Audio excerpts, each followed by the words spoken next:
The movie starts in a peaceful suburban neighborhood where all of a sudden, a young girl starts running. She continuously looks over her shoulder as she crosses to the other side of the road, implying that she's trying to escape from someone. After a while, when she reaches home, her father comes out and asks if everything is okay. However, the girl simply runs right past him, gets into her car, and drives away. Following this, she continues driving for hours. Even during this time, she keeps looking behind, as if someone is chasing her. Finally, she stops at a beach and calls her family. The girl frantically tells them that she loves them a lot and that they shouldn't worry about her. After the call, she sits on the beach, waiting for something. The next morning, the girl is found dead on the same spot. Her leg is twisted in a horrific act of violence. The next scene is set in another suburban neighborhood, like any other. Jay, a young girl, is swimming in her backyard pool. Her friends are watching a movie inside, but Jay doesn't seem interested, as she has to get ready for her date. In the evening, she meets her date, Hugh, at a movie theater. As the two are waiting for the show to begin, Hugh spots a strange woman in a yellow dress standing by the entrance. He quickly asks Jay if she can see the woman, but the latter says no. With this, Hugh starts getting uncomfortable and asks if they can leave. Confused, Jay asks for the reason, but Hugh simply makes an excuse that he isn't feeling well. With this, the two call it a night and depart. The next morning, Jay is chatting with her friend about the date. She's clearly interested in Hugh and expresses her desire to be in a relationship with him. That same night, they go out again. They have dinner at a restaurant, and as the two are talking, a mysterious figure approaches Hugh slowly. Later, the couple goes to a secluded place and has a romantic time in Hugh's car. However, before Jay can put her clothes back on, she is suddenly jumped by Hugh from behind. He chloroforms her and knocks her unconscious. The next thing Jay knows, she's tied to a wheelchair in an abandoned parking lot. Hugh seems apologetic and promises not to hurt her. He then reveals why he is doing all this. It turns out a mysterious entity is following him around everywhere he goes. It all started when he had intercourse with a girl, and her curse was passed on to him. Hugh further explains that the only way to pass on the curse is to have intercourse with someone else. Lastly, he also mentions that the entity can take the form of anyone, so one can never know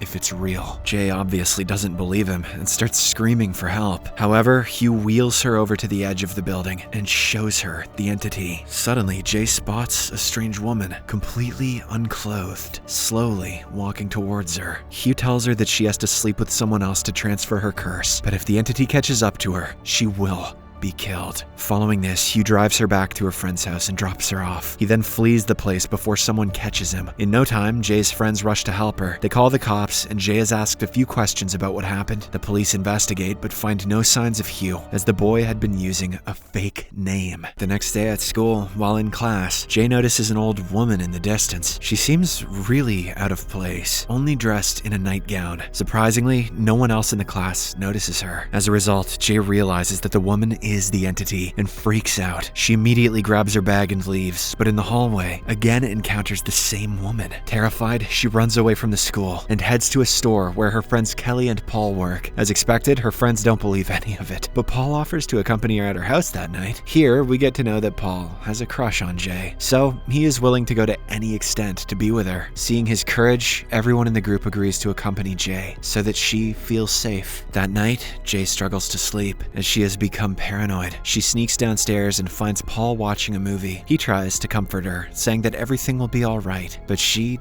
does not listen. Just then, they hear the kitchen window smash. Paul goes to look, but sees nothing there. Scared, he then goes upstairs and wakes everyone else. Meanwhile, Jay is left alone downstairs. She decides to check the kitchen for herself. To her horror, she finds a scarred woman limping towards her creepily. Jay rushes upstairs to her friend's room and slams the door behind her. Everyone tries to calm her down, but Jay has been left traumatized. She finally comes to terms with the fact that she has been cursed, but her friends are still not convinced. After a while, one of them decides to open the door, revealing an empty hallway. Jay is initially relieved, thinking that she was merely hallucinating.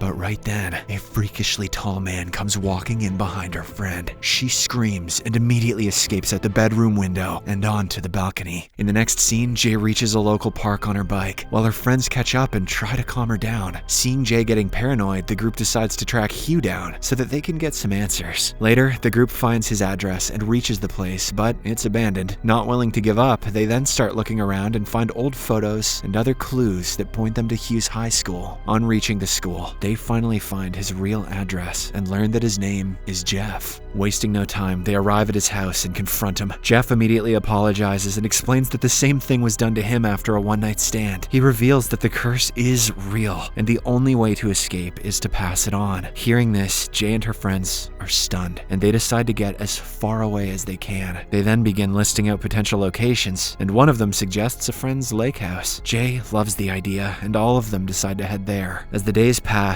the group forgets all their miseries and has the best time of their lives at the lake house. That is, until one day, when a strange woman approaches Jay from behind. She is none other than the entity of death. The woman grabs Jay by the hair, leaving everyone in a state of shock. Paul tries to save his friend, but since he cannot see the entity, he can't do much. When he tries to swing a chair randomly, the entity throws him away. After this, the group runs into a nearby shed. Jay grabs a gun and shoots at the entity, but it does little to no damage to it. Terrified, she slams the shed door and locks it. Surprisingly, the entity bangs on the door and creates a hole at the bottom. Jay waits and sees nothing coming through, and as she moves closer to the hole, she is startled by a small boy with a marked face. The entity has shifted its shape to fit inside the hole. Fortunately, Jay flees from the shed and gets in her car. She then drives away as fast as she can, but in a state of panic, she crashes into a cornfield. In the next scene, Jay wakes up in the hospital with all her friends by her side. She's injured slightly and learns from her friends that she has to stay there for a few days. Hearing this, Jay starts panicking again as she believes that the entity will corner her in the hospital, but her friends calm her down and assure her that they will be by her side. It is at this moment that Jay realizes that she can end all of this. All she has to do is have intercourse with someone and pass on the curse. Luckily, Greg agrees to do it with her, as he still doesn't believe in the curse and wants her to feel normal. Poor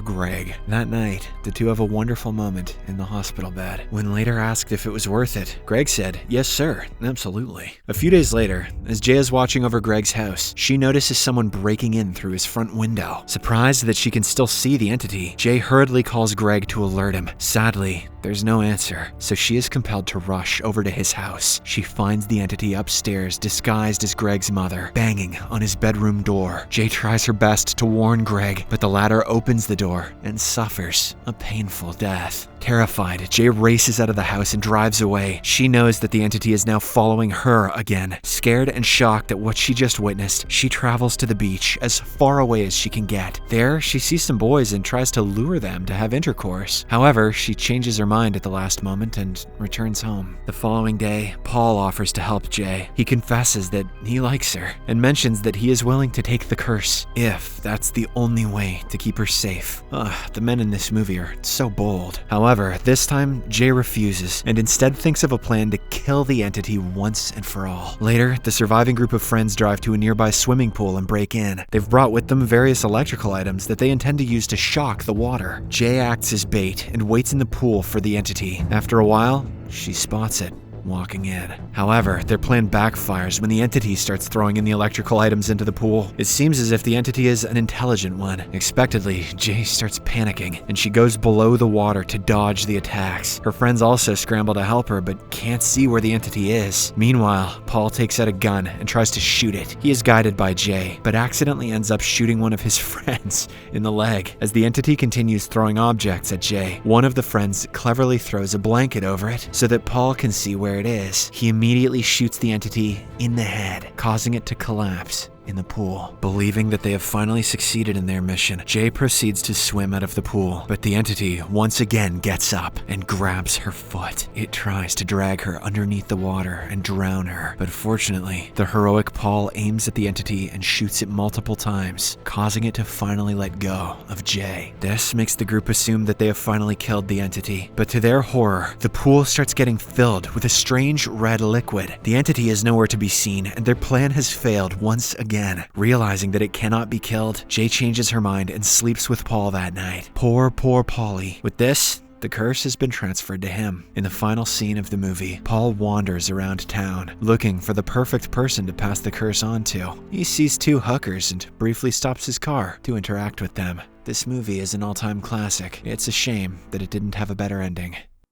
Subscribe for more videos like this, turn on notifications, and leave a like to help the channel out. Thank you for watching.